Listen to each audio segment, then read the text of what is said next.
Good morning. It is Monday, December the 16th, 2024. We hope everyone had a nice weekend.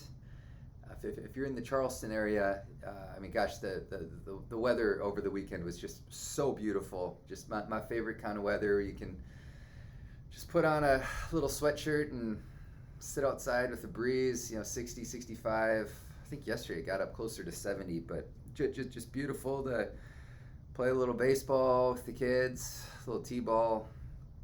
Also, my mom and dad flew in town for the weekend. They came to see my daughter Keegan performed in the Nutcracker, the ballet downtown, she did a great job. Definitely a proud dad moment to see her out there on stage under the bright lights. So that was fun. All right, so just a quick note. Next Monday is the 23rd, so we're not going to do a video next week with Christmas that week. Our whole office will mostly not be in here at all, kind of taking a week off with family this time of year. So, no video next Monday. I've got a couple stragglers for required minimum distributions. You know who you are.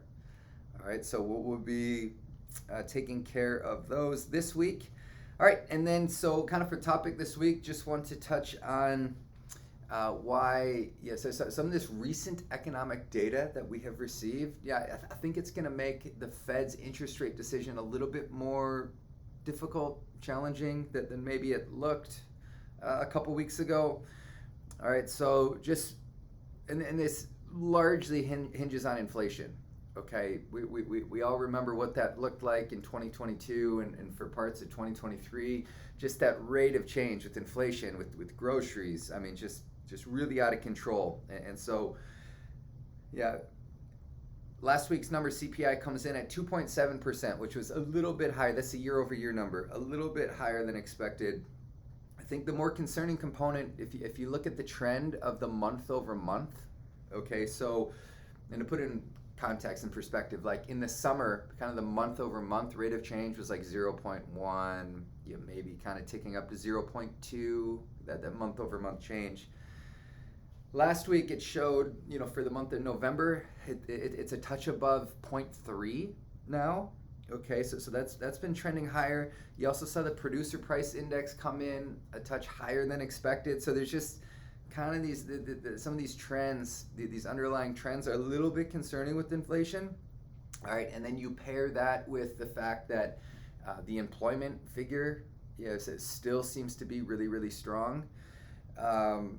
Jobless claims ticked up a little bit last week, but it's still fairly steady.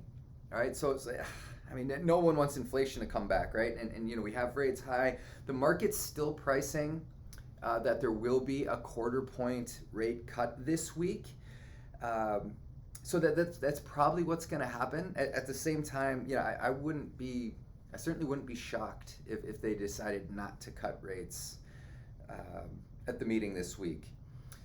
So I don't know. We'll see. And particularly with inflation, with some of the agenda laid out, with Trump's administration coming in, we want to make sure that inflation stays under control.